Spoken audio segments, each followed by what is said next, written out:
Eustace Conway was once hailed as the last true American frontiersman. On the surface, he seemed untouchable, riding horseback through Appalachian forests, building cabins with his bare hands and living entirely off the land.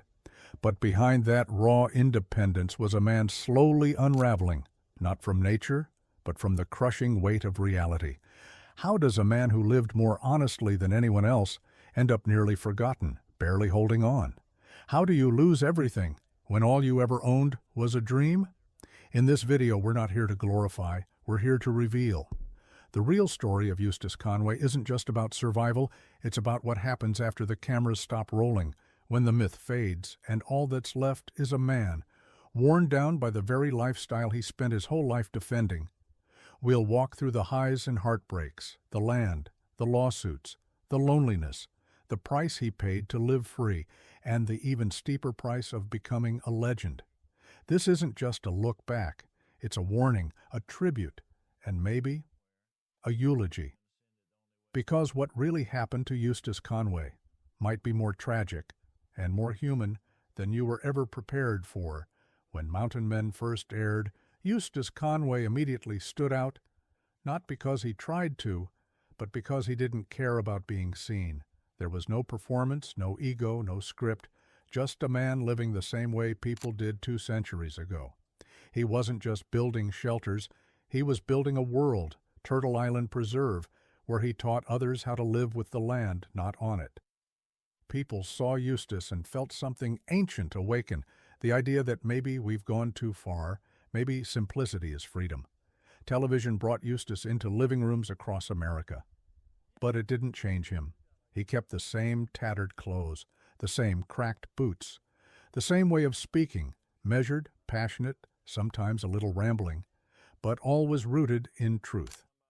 For a while he became a quiet icon, a symbol of rebellion in an age of digital noise. He didn't preach, he didn't posture, he simply existed, and that was enough to earn admiration. But here's the thing about being admired. It doesn't pay the bills. It doesn't keep your land protected, and it definitely doesn't fix broken bones when you fall off a roof at age 60. The Eustace we met was inspiring because he seemed immune to the chaos of the modern world. But even the wildest mountain eventually gets weathered by time, and while viewers were seeing a legend, Eustace was beginning to live a much harder truth, one that fame couldn't fix, one that no survival trick could outwit. This was a man doing everything right, but life, especially off the grid, doesn't always play fair. Living off the land sounds romantic until you try doing it every single day for decades. There's no backup generator when winter hits, no help when a tree falls the wrong way, no insurance when your body starts failing, and make no mistake, Eustace's body has paid a brutal price. Years of splitting logs, riding horses through dense woods, and constructing buildings with raw timber took their toll. He's had multiple injuries, some shown on TV, others quietly endured off camera. Friends say he often pushed through pain because he couldn't afford to stop. When you're responsible for maintaining acres of land, teaching students, and filming a TV show, rest becomes a luxury you don't have. But the cost wasn't just physical. Financial pressures were mounting. Maintaining Turtle Island wasn't cheap. Legal battles began over building code violations. The same structures he handcrafted, symbols of independence, were labeled unsafe by authorities, and instead of being praised for his resourcefulness, he was penalized for it. Then came the bigger issue, land ownership. Some reports suggest he faced disputes and legal risks that threatened to strip away the very land he dedicated his life to. Imagine that, spending your entire adult life preserving something only to have bureaucratic red tape come close to erasing it. At times, Eustace leaned on donations. Other times, he offered survival classes, hoping the income could keep things afloat. But relying on the goodwill of others was never in his nature. It wasn't pride, it was principle. Eustace Conway believed in earning your way, in building something with your hands, in doing things the hard way because it was the right way.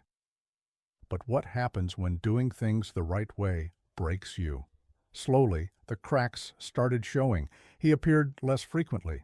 He spoke less about the future and more about the past, and the rugged invincibility that once defined him began to feel like a mask worn too long. It's easy to admire someone like Eustace, but it's much harder to watch them quietly fall apart.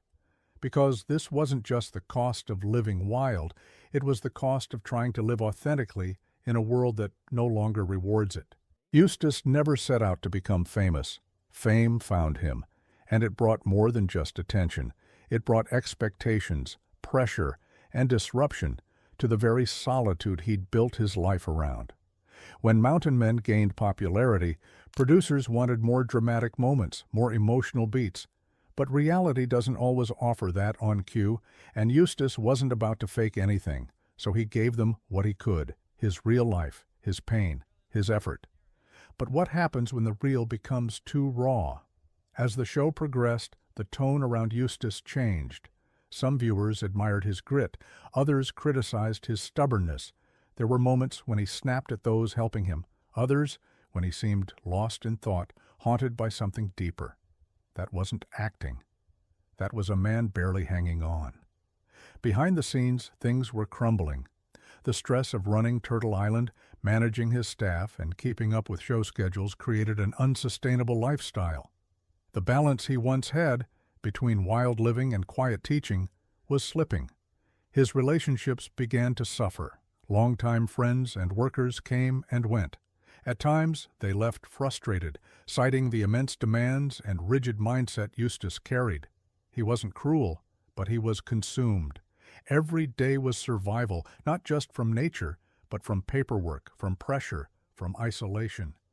He'd spent a lifetime mastering nature, but now he was drowning in man-made problems, and through it all his body kept breaking down, his spirit too.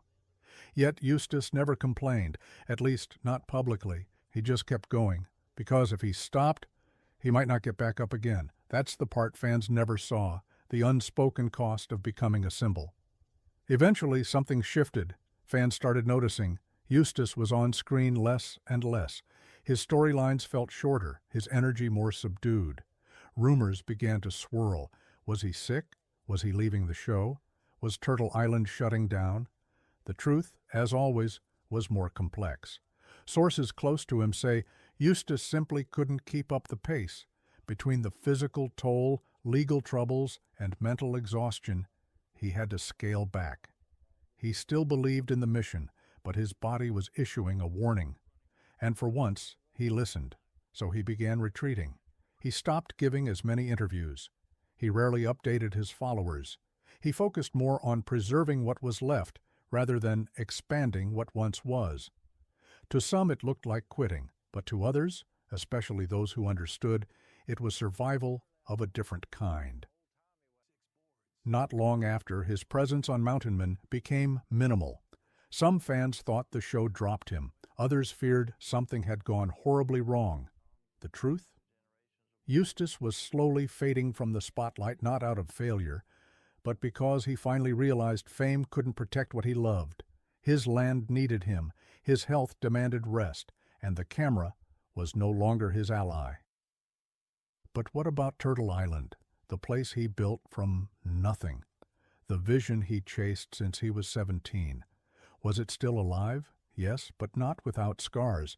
The preserve still operates, though on a much smaller scale. It no longer draws the same crowds or publicity, but it remains a sanctuary for those who seek it. Some students still come to learn primitive skills. Volunteers still help maintain the trails. But the magic that once pulsed through the land? It feels quieter now. That's the part that hurts most. Because Turtle Island was never just land. It was Eustace's soul made physical, and watching it struggle is like watching a piece of him disappear. Worse still, without consistent funding or public attention, the future of Turtle Island remains uncertain.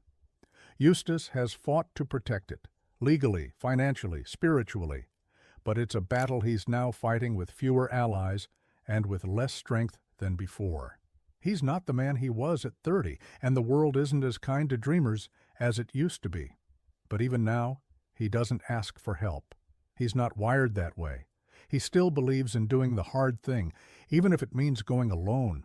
Eustace Conway didn't just build a life, he built a statement against convenience, against shortcuts, against the hollow rush of modern living.